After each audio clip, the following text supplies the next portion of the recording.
하나님의 은혜, 귀하신 사랑을 감사드리고 찬송드립니다. 저희들을 늘 사랑으로 인도하신 여호와 하나님, 한 주간 동안도 우리의 삶을 지켜주시고 인도해 주셔서 오늘 귀한 주일을 기억하게 하시고 주님 전에 나와서 또 가정에서 삶의 자리에서 예배드려 하나님을 기쁘시게 하는 저희들 되게 하시니 감사를 드립니다. 받으신 줄 믿습니다. 이 시간에 하나님의 말씀을 주실 때에 생명과 진리의 말씀이 되게 하시고 저희들 모두가 말씀을 통해서 하나님의 놀라우신 섭리와 은혜, 깊은 사랑을 깨닫는 복된 시간 되게 인도하여 주옵소서. 예수 그리스도의 이름으로 기도드립니다. 아멘. 사람이 앓는 질병 중에 건망증이라는 질병이 있습니다. 여러분들 중에 아직 지금 그런 중에 있는 분이 계실 줄 알고 그런데요, 그 건망증이란 병이 이런 뜻이 있습니다. 기억력에 장애가 생겨서 금방 잊어버리거나 드문드문 기억하거나 또는 어떤 일정한 시기 이전의 일들을 전혀 기억하지 못하는 증상, 이게 바로 건망증이라는 병의 증상입니다. 제가 작년에 뇌졸중을 앓고 난 이후로 나타나는 증상 중에 그렇게 심하지는 않지만 또 하나님께서 이렇게 회복해 주셔서 감사하고 그런데요, 이전의 일들을 잘 기억하지 못하는 것들이 있는데요, 특히 사람이든지 간에 또 지명이든 기억하는 능력이 이전 맞지 않는 것은 분명한 것입니다. 지난주에 광고 시간에 제가 백신에 대해서 이 얘기를 할 때 한동안 기억이 안 나가지고 어떤 분들은 심각하구나 그런 생각을 한 분도 있었으리라고 생각을 하는데요, 제가 이전에 기억력이 좋다는 얘기들을 많이 들었는데 그런데 그런 면에서 많이 아쉽기도 하고 아직도 좀 회복해야 될 그런 부분이라 생각도 합니다. 우리가 이전의 일들을 기억하지 못하는 것들을 가리켜서 다른 표현으로 말하자면 망각이라 이렇게 얘기를 하는데, 성경을 보면 하나님의 백성들이 가장 조심해야 될 것 중에 하나가 망각하는 것입니다. 하나님의 은혜를 망각하는 것 가장 조심하고 또 조심해야 될 일인데, 예를 들어서 좀 말씀을 드립니다. 가장 대표적인 것이 출애굽 사건이죠. 이 출애굽 사건은 그 바탕이 되는 것이 창세기에 기록이 되어 있고요, 그리고 출애굽에 대한 구체적인 말씀이 출애굽기에 기록이 되어 있는데, 야곱의 시대에 가나안 땅에 흉년이 들어서 야곱과 자녀들과 그 가족들이 곡식을 얻기 위해서 애굽으로 내려가죠. 그런데 거기가 좋았던 거 봐요. 거기에서 정착해서 살게 되는데 마치 그 시간이 400여 년 동안 애굽에 머물러 살게 됩니다. 그런데 시간이 지날수록 애굽의 핍박이 심해졌고요, 또 이스라엘 백성들은 가나안에 돌아가려는 마음이 강해져서 하나님께 기도합니다. 그때 하나님께서 즉시 응답하시고 모세를 보내십니다. 이게 모세로 하여금 애굽의 바로 앞에 서게 하시는데, 당시에 애굽의 왕이던 바로, 우리가 파라오를 바로라 이렇게 한자로 얘기하는데요, 세계 최고의 힘을 가진 사람이었습니다. 제가 생각을 해봤습니다. 미국의 대통령, 중국의 시진핑, 또 그 밖에 많은 나라들의 지도자들을 합한 것과 같은 그런 힘을 가진 사람이 당시에 파라오입니다.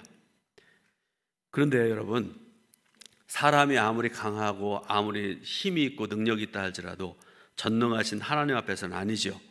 그래서 하나님의 말씀과 전능하신 하나님 앞에 이 바로가 굴복하게 되고요, 모세를 비롯한 이스라엘 백성들을 출애굽시키는 그런 역사가 성경에 기록되어 있죠. 자, 여러분, 그 출애굽 과정에서 하나님께서 이스라엘 백성들에게 베푸신 그 은혜를 몇 가지 여러분들에게 좀 소개를 하려고 그러는데, 세계에서 최고의 큰 힘을 가지고 있던 바로를 굴복시키고 백성들을 애굽에서 이끌어내신 것, 하나님의 은혜 아닙니까? 또 하나, 애굽에서 나온 백성들이 길을 걸어가는데 그들의 앞을 가로막는 것이 있었는데 그게 뭔가 하면 홍해죠. 여러분, 홍해가 바다 중에는 작은 바다지만요, 사람이 건널 수 없는 바다잖아요. 건널 수가 없습니다. 그것 때문에 백성들이 힘들어하는데 하나님께서 그 전능하신 힘으로 바다를 가르시고요, 사랑하는 백성들을 건너게 하시는 은혜를 베푸십니다. 광야길을 걸어갑니다. 여러분, 광야길이 뜨거운 곳 아니겠습니까? 40도, 50도까지 올라가는 뜨거운 곳인데 그때 백성들에게 가장 필요한 건 물 아니겠습니까? 그래서 길을 걸어가다가 너무 목마르고 힘들으니까 하나님께 물을 달라고 요청을 하고 하나님께서 물을 내주시는데, 마라의 쓴물 사건 여러분 아시잖아요. 너무 목마른데 물을 마시려고 보니까 써서 마실 수가 없는 거예요. 그때 하나님께서 쓴 물을 단물로 바꾸어서 백성들을 마시게 하신 것, 은혜 중에 은혜 아니었습니까? 또 길을 걸어가는데 우리가 지금은 조금만 뜨거워도 모자를 쓰고, 여자분들은 거기다가 그 양산이라고 그러나요? 쓰고, 심지어는 뭐 밖에 나가지도 않고 그러는데요, 광야길을 걸어가는데 너무나 뜨겁잖아요. 그러니까 하나님께서 낮에는 구름 기둥으로 막아주셨고요, 밤에는 또 추우니까 불 기둥으로 백성들을 보호하신 것, 은혜 중에 은혜 아닙니까? 또 하나 어려운 문제가 있었습니다. 이스라엘 백성들이 애굽에서 나와가지고 길을 걸어가는데 때마다 일마다 이 민족들이 가로막습니다. 싸움을 걸어옵니다. 그런데 이스라엘 백성들이, 여러분, 남의 종으로 살던 사람들이 군대가 있습니까? 뭐가 있습니까? 아무것도 없잖아요. 그런데 그럴 때마다 하나님께서 친히 싸우시고 물리쳐 주시고 이기게 하신 것, 은혜 중에 은혜 아니겠습니까? 이렇게 수많은 은혜와 그런 사랑을 경험을 했는데 그 이스라엘 백성들이 어떻게 했는가 하는 게 중요하지요. 가장 대표적인 예가 민수기 14장 1절부터 3절에 나와 있는데요, 제가 읽어드립니다. 온 회중이 소리를 높여 부르짖으며 백성이 밤새도록 통곡하였더라. 이스라엘 자손이 다 모세와 아론을 원망하며 온 회중이 그들에게 이르되, 우리가 애굽 땅에서 죽었거나 이 광야에서 죽었으면 좋았을 것을 어찌하여 여호와가 우리를 그 땅으로 인도하여 칼에 쓰러지게 하려 하는가? 우리 처자가 사로잡히리니 애굽으로 돌아가는 것이 낫지 아니하랴. 이렇게 불평을 하고 원망을 합니다. 여러분, 하나님의 은혜를 망각한 자들이 하는 가장 대표적인 것이 바로 이것입니다. 불평하는 것입니다. 원망하는 것입니다. 그리고 옛날로 돌아가자. 예수 안 믿었을 때가 더 좋았다. 그때는 자유로웠지 않느냐. 술 먹어도 담배 펴도 화투를 쳐도 말하는 사람도 없었는데 그때가 좋았지 않냐. 그러면서 옛날로 돌아가려는 그런 어리석은 모습들을 보이는 것이 바로 하나님의 은혜를 망각한 자들이 하는 행동들입니다. 가나안에 들어가서 사다 시대를 거치고 왕정 시대를 살아갔던 이스라엘 백성들도 마찬가지였습니다. 이 시기의 백성들에게서 선지자들은 어떤 습관을 떠올리고 있는가 하는 거 굉장히 중요한데요, 우리가 일반적으로 습관이라 얘기하면 삶의 규범이 될 만한 좋은 행동들을 생각하죠. 내가 이런 습관이 있어서 내가 이렇게 아름답게 살아갑니다. 사람들이 그런 거 얘기하기 좋아하잖아요. 남들한테 자랑하기 좋아하는 게 일반적인 그런 모습들 아니겠습니까? 예를 들어서 성도들에게 가장 중요한 것 중에 하나가 기도하는 일이잖아요. 특히 저는 새벽 기도가 굉장히 중요하다고 생각을 하는데요, 이제 모든 것들이 회복돼야 되는데 그 회복의 가장 중심이고 가장 중요한 것이 저는 기도라고 생각을 하고요, 새벽 기도라고 생각을 합니다. 그래서 새벽 기도를 계속 해온 성도들, 일반적으로 새벽 한 4시쯤 되면 눈이 자동적으로 떠지잖아요. 그죠? 왜 대답을 안 하시나요? 자신이 없어요? 아니면 기도를 안 해서 그렇습니까? 저도 해보니까 4시 되면 자동적으로 떠져요. 조금만 더 눈 감고 있다 일어나겠다 그러면 4시 20분 그렇습니다. 그런데 우리가 읽은 오늘 본문 말씀 예레미야서를 보게 되면 이런 좋은 의미의 습관과 관련해서 긍정적인 면을 떠올리기 어려울 것 같습니다. 그래서 이 시간에 주전 6세기에 예레미야서가 기록되어진, 예레미야 선지자가 활동했던 그 시기가 바로 주전 6세기인데 유다 백성들의 삶을 진단하기 위해서 먼저 신명기 4장부터 10장의 모세 설교를 통해 선포되어진 하나님의 백성의 원리를 먼저 여러분들에게 말씀드리려고 합니다. 우리가 신명기라는 책을 펴면, 신명기는 여러분 아시지만 모세의 3편의 설교로 이루어진 것이 신명기라는 책이죠. 이 신명기라는 책을 우리가 펴서 읽는 순간에 우리가 감사할 것이 있습니다. 정말로 감사할 것밖에 없는 그런 것이 있는데 그게 뭘까요? 하나님께서 모세를 통해 주신 설교라고 말씀드렸잖아요. 설교는 하나님 말씀이지요. 하나님께서 사랑하는 백성들에게 말씀하셨다는 사실, 이게 감사하는 것이다, 그런 말씀이죠. 신명기의 배경이 되는 시대를 가리켜 우리가 고대 근동시기라 이렇게 얘기를 하는데요. 그런데 고대 근동 사회에는요, 우상 숭배가 만연했던 그런 시기였고 그런 때였습니다. 그래서 신명기 4장 28절을 보면 이렇게 말씀을 하십니다. 너희는 거기서 사람의 손으로 만든 바 보지도 못하며 듣지도 못하며 먹지도 못하며 냄새도 맡지 못하는 목석의 신들을 섬기리라, 이렇게 말씀을 하세요. 무슨 뜻입니까? 이스라엘 백성들이 가나안 땅에 들어가서 살게 될 것인데, 신명기에 보면 그런 하나님의 그 소망의 말씀들이 가득 차 있잖아요. 그곳에 들어가서 너희들이 이렇게 살아가야 될 것이다, 하나님 계속 말씀하시잖아요. 그런데 그것과 함께 반드시 너희가 우상을 만들어 섬기게 될 것이다, 하나님 말씀을 하세요. 여러 번 말씀하십니다. 그런데요, 우상이라는 것에 특징이 있습니다. 첫 번째로, 우상의 특징의 첫 번째는 사람의 손으로 만든 것이라는 특징이 있습니다.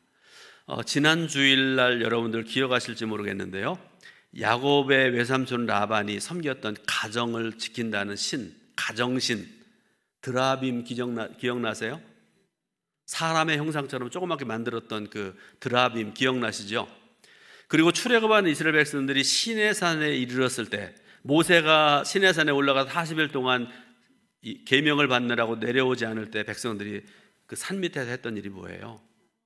금붙이를 모아가지고 소의 형상을 만들어가지고 음란히 우상을 숭배했던 그런 일이 있지 않습니까?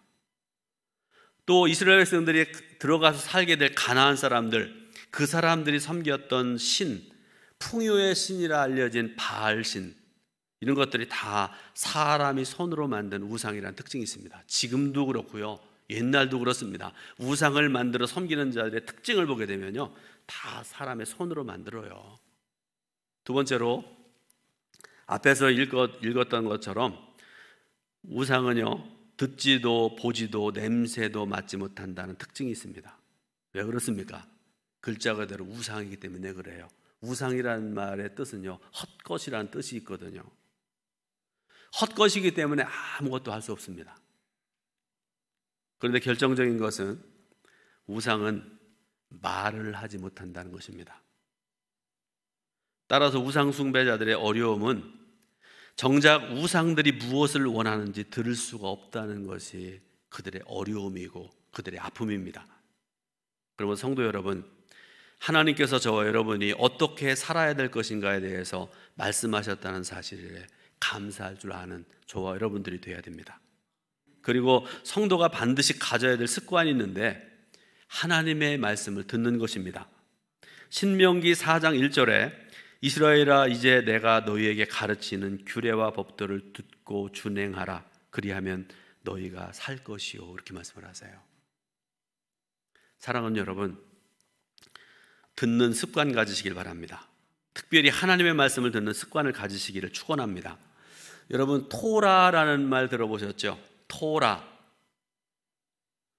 이 말씀의 뜻은요, 율법, 가르침, 하나님의 말씀 등의 의미를 가지고 있는데, 토라, 즉 하나님의 말씀은 이스라엘 백성들에게 있어서 죽느냐 사느냐를 가르는 중요한 문제였습니다. 다시 말씀드립니다. 오늘 우리에게 있어서도 하나님의 말씀을 듣는 것이 신앙의 핵심입니다. 특별히 하나님의 명령은 이해하고 납득이 될 때에 지키는 것이 아니라고 말씀을 하고 계시고요, 하나님께서 말씀하셨기 때문에 듣는 것이, 그리고 그 말씀을 따라 살아가는 것이 굉장히 중요한 것입니다. 명령은요, 많은 말을 필요로 하지 않습니다. 이거 해라 혹은 저거 해라, 그렇게 간단 명령한 것이 명령입니다. 그래서 때로는 그런 생각을 들 때도 있잖아요. 뭐 이렇게 강제적으로 말씀을 하시나. 특히 구약 성경의 율법들을 보게 되면요, 어떤 경우에 그런 생각을 할 수 있습니다. 강제적으로 말씀하시네. 그런 생각을 갖게 해도 됩니다. 그러나 여러분, 분명한 사실이 하나 있는데요, 하나님의 명령에는 그 안에 복이 담겨져 있다는 사실입니다. 그 말씀을 따라 살아간 성도에게는 하나님의 복과 형통이 약속되어 있음을 분명히 기억하시는 저와 여러분들이 되시기를 주님의 이름으로 부탁을 드립니다. 내 본문인 예레미야서 23장 9절부터 32절 말씀을 보게 되면, 신명기를 통해 주신 언약법의 원리에 역행해서, 다른 표현으로 말씀드리면 하나님의 언약의 법에 불순종해 살아가는 사람들의 삶이 잘 드러나 있습니다. 그리고 그러한 삶의 결과가 무엇인지에 대해서 말씀을 하고 계십니다. 그래서 오늘 이 시간에 저와 여러분들이 말씀을 통해 주시는 그 귀한 교훈, 귀한 하나님의 섭리를 깨닫는 복된 시간이 될 수 있기를 바랍니다. 자, 첫 번째로 말씀을 드리면, 사람들에게는 망각의 습관이 있다는 사실을 우리에게 알려주고 계십니다. 예레미야 선지자 시대의 이스라엘 백성들의 특징을 한마디로 말씀드리자면, 망각의 백성들, 하나님의 은혜를 잊어버리는 백성들이라는 그런 표현이 가장 적절할 것 같습니다. 구약 성경은 하나님과 이스라엘 백성의 관계를 설명하기 위해서 다양한 은유적인 표현들을 사용하고 계세요. 가장 대표적인 것이 남편과 아내의 관계, 그리고 아버지와 아들의 관계, 가장 대표적인 그런 관계를 하나님께서 말씀을 하고 계시는데요. 자, 남편과 아내라는 관계를 통해서는 언약적인 신실함이 강조되어지고요, 그리고 아버지와 아들의 관계를 통해서는 하나님의 긍휼하심과 사랑을 우리에게 나타내 보여주십니다. 그러므로 하나님의 백성된 저와 여러분은 이런 두 가지 관계성을 반드시 기억하고 살아야 됩니다. 그 중에 하나는 우리는 하나님의 은혜 속에 살아가는 존재라는 사실, 분명히 기억하셔야 됩니다. 두 번째로는 하나님의 백성으로서 언약적인 신실함을 지키며 살아가는 존재가 저와 여러분들이라는 사실입니다. 그런데 주전 6세기에 예레미야 선지자 시대의 유다 백성들의 습관을 가만히 살펴보게 되면 긍정적인 습관들이 하나도 없어요. 다 부정적이고 다 멸망당할 그런 습관들이 기록이 되어 있는데요, 그 이유가 무엇일까를 우리가 생각을 해봐야 되죠.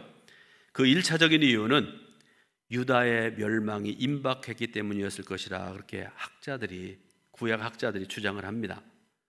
자, 이런 배경에서 예레미야서 23장 9절부터 32절 말씀은 이스라엘 백성들이 하나님을 잊고 살아가는 망각의 습관을 재조명하고 있고요, 또 하나는 백성들의 삶 속에 나타나는 습관은 하나님의 말씀인 토라의 가치를 외면하고 하나님을 잊고 살아가는 것이었습니다.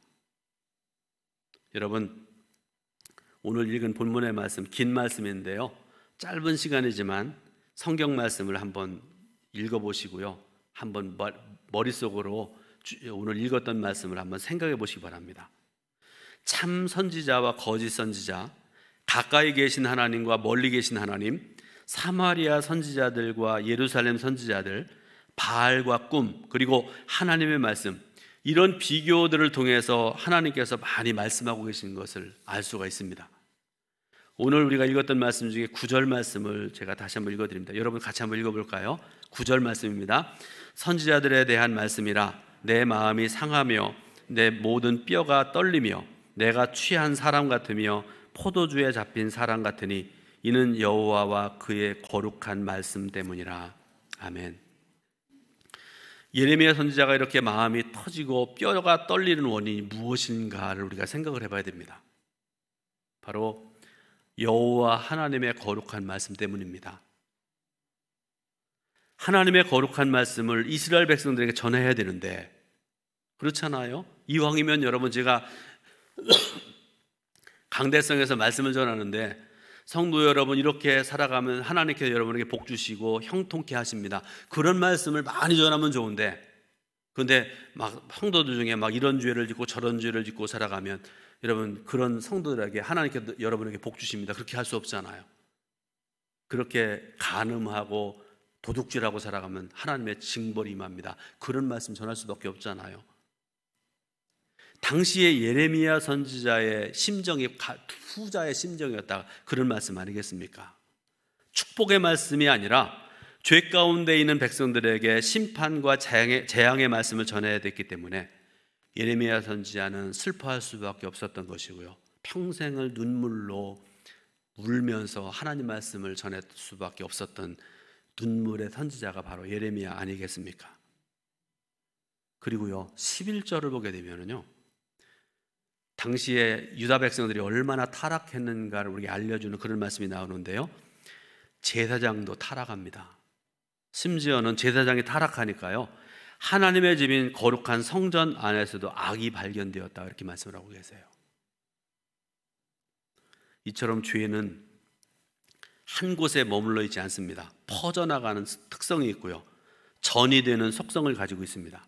그리고 거룩한 하나님의 백성에게도 지극히 거룩해야 될 하나님의 집인 성전도 더럽게 하는 속성이 이 죄라는 것에 있다, 그런 말씀입니다. 그러므로 사랑하는 성도 여러분, 늘 죄를 멀리하는 삶을 살아가시기를 주님의 이름으로 축원드립니다. 두 번째로, 꿈과 바알과 하나님의 말씀의 차이입니다. 예레미야 선지자 당시의 거짓 선지자들은 백성들로 하여금 하나님을 잊어버리게 하는 악한 역할을 했던 사람들입니다. 거짓 선지자들이요. 그 모습이 25절부터 28절에 자세히 나타나 있는데요, 이런 속에서 예레미야 선지자는 이스라엘과 유다 백성들이 망각의 습관에 물들게 한 중요한 원인을 밝혀내고 있는데, 그것은 바로 가짜 선지자들 때문이었습니다. 이들이 전했던 말씀이 있는데요, 먼저 17절 말씀을 이렇게 말씀을 하세요. 항상 그들이 나를 멸시하는 자에게 이르기를 너희가 평안하리라 여호와의 말씀이니라 하며, 또 자기 마음이 완악한 대로 행하는 모든 사람에게 이르기를 재앙이 너희에게 임하지 아니하리라 하였느니라, 이렇게 말씀을 해요. 어리석은 말을 하잖아요. 죄를 짓는 사람들에게 하나님의 벌이 너에게 임할 것이다, 이렇게 말씀해야 되는데, 하나님을 멸시하는 자에게 이르기를 너희는 평안하리라, 너에게 아무 일 없을 것이다, 이런 어리석은 말을 전하는 자들이 거짓 예언자들이란 말씀이죠. 또 25절 26절에도 보니까 이렇게 말씀을 하십니다. 내 이름으로 거짓을 예언하는 선지자들의 말에 내가 꿈을 꾸었다고 말하는 것을 내가 들었노라. 거짓을 예언하는 선지자들이 언제까지 이 마음을 품겠느냐? 그들은 그 마음에 간교한 것을 예언하느니라. 아멘. 예레미야 당시의 거짓 예언자들은요, 스스로 꿈을 꾸었다고 주장을 한다는 거죠. 내가 밤에 꿈을 꾸니까 우리 교회를 향해서, 이 나라 위에서 성도를 향해서 이런 말을 합디다, 그렇게 주장을 하면서 거짓 예언을 했다는 그런 말씀 아니겠습니까? 과거 사마리아의 거짓 예언자들이 바알의 이름으로 예언해서 백성들로 하여금 하나님의 이름을 잊어버리게 만들었었는데, 그 지경이 어디에까지 이르게 됐는가 하면 지금 예루살렘 선지자들도 가짜 꿈으로 하나님의 백성들을 미혹하는 삶을 살고 있다는 그런 말씀 아니겠습니까? 그러면 왜 그들은 꿈으로 거짓 예언을 했을 것일까요? 이유가 있습니다. 하나님께서 거짓 선지자들의 입에 선포할 말씀을 주시지 않았기 때문에 그렇습니다. 엘리 제사장 때 여러분 기억나시죠? 그때는 아무 하나님 말씀이 없었다, 이렇게 말씀하잖아요. 그러므로 말씀을 전하는 사명을 가진 저 같은 목사들, 그리고 속회에서 말씀을 전할 사명 가진 속장님들, 또 주일학교에서 정말 귀한 아이들에게 하나님 말씀을 전할 사명을 가지고 있는 교사들, 하나님께서 주시는 말씀을 받기 위해서, 듣기 위해서 기도하고 애쓰는 그런 삶을 살아야 될 줄로 믿으시길 바랍니다. 오늘 이 시간에 거짓 꿈과 하나님 말씀의 차이가 무엇인지를 여러분들이 알 수 있기를 원합니다. 그런데 당시의 어리석은 백성들은 거짓 예언자들의 꿈을 추종을 했습니다. 그것이 하나님의 꿈이요 말씀인 줄 알았다는데 비극이 있는 것이죠. 당시 북이스라엘과 남유다의 수많은 백성들은 하나님의 말씀을 잊고 사는데 익숙해져 있었습니다. 비극 중에 비극이에요. 제가 얼마 전에도 말씀드렸지만 새벽 기도를 못하고 있던 때 어느 권사님이 기도하는 모습 보고 제가 은혜 받고 이러면 안 되겠다 싶었다고 그런 말씀 기억나잖아요. 우리가 하나님 말씀을 듣지 않으면서도 위기의식을 못 느끼고 또 주님 전에 나와서 예배드려야 되는데 예배드리지 못하는데 위기의식을 느끼지 못하는 것, 여러분 이거는 비극 중에 비극입니다. 그런데 당시에 유다 백성들은 그렇게 살아가고 있었단 말씀이에요. 예레미야서 2장 32절에서 오직 내 백성은 나를 잊었나니 그 날 수요는 셀 수 없거늘, 이렇게 탄식하시는 하나님 말씀이 있는데요. 그런데 문제는 백성들의 삶 속에 샬롬이 없었다는 것이에요. 하나님 말씀을 듣지 않는데도, 하나님을 잊었는데도 불구하고 거짓 선지자들은 계속해서 평안하다, 샬롬이다 얘기를 하는데, 그런데 실제적으로 백성들의 삶 속에는 샬롬이 없었다는 그런 말씀 아니겠습니까? 사랑하는 여러분, 하나님의 말씀이 없는 삶입니다. 그럼에도 거짓 선지자들의 입에서 나오는 말은 샬롬입니다. 그러나 백성들의 삶은 샬롬이 아니라 불행과 심판이 있었다는 것이 문제 중에 문제 아니겠습니까? 신명기는 일찍이 이스라엘의 미래는 토라, 곧 하나님의 말씀에 대한 백성들의 태도에 달려있다고 말씀을 하고 계세요. 신명기 여러분 자세히 한번 읽어보세요. 하나님 말씀에 너희들이 어떻게 순종하고 살아가느냐, 불순종하고 살았냐에 따라서 너희들의 삶이 다르다, 이렇게 말씀하고 계시잖아요. 수도 없이 말씀하고 계시지 않습니까?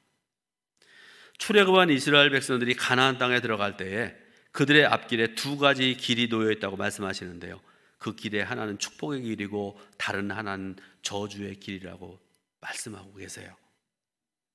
그러면 이 두 가지 길 중에서 여러분이라면 어떤 길로 걸어가야 될 거예요? 한번 생각을 해보세요. 내 앞에 축복의 길이 있고 저주의 길이 있는데 여러분 어떤 길을 선택해야 됩니까? 답은 분명합니다. 참된 샬롬은 하나님의 말씀을 따라 걷는 삶입니다. 즉 토라의 말씀을 따라 살면 우리의 삶 속에 샬롬이 임하게 된다는 그런 말씀 아니겠습니까? 그러나 유다 말기의 예루살렘에는요 샬롬이 없는 삶이었습니다. 이걸 가리켜서 히브리 말로 엔샬롬 이렇게 얘기하는데요, 이 말의 뜻은 평안함이 없는 삶, 히브리어입니다. 자, 그러면 오늘 우리는 어떻게 하면 될까? 결론적으로 말씀드립니다. 말로만 샬롬이라고 하지 않아야 됩니다. 내가 꿈을 꾸었다고 하면서 백성들 앞에서 거짓말을 하지 말아야 됩니다. 오직 저와 여러분들은 하나님의 말씀을 따라 살면 됩니다. 그러므로 저와 여러분들의 삶 속에 오직 하나님 말씀 따라 살아가는 삶, 복된 삶을 살아갈 수 있기를 주님의 이름으로 축원드립니다. 기도하겠습니다. 하나님 감사드립니다. 귀한 주일에 예배드리게 하시고 말씀 듣게 하시니 감사드립니다. 하나님, 예레미야 당시에 이스라엘 백성들이 거짓 선지자들이 평안하다 말씀했지만 삶 속에 평안이 없었다고 말씀합니다. 하나님, 저희들로 하여금 이 말씀을 통해 교훈 얻게 하시고 말씀 따라 순종하고 살아서 실제적으로 우리의 삶 속에 참된 샬롬이 이루어지는 복된 삶을 살아가는 성도들 되게 인도하옵소서. 예수 그리스도의 이름으로 기도드립니다. 아멘.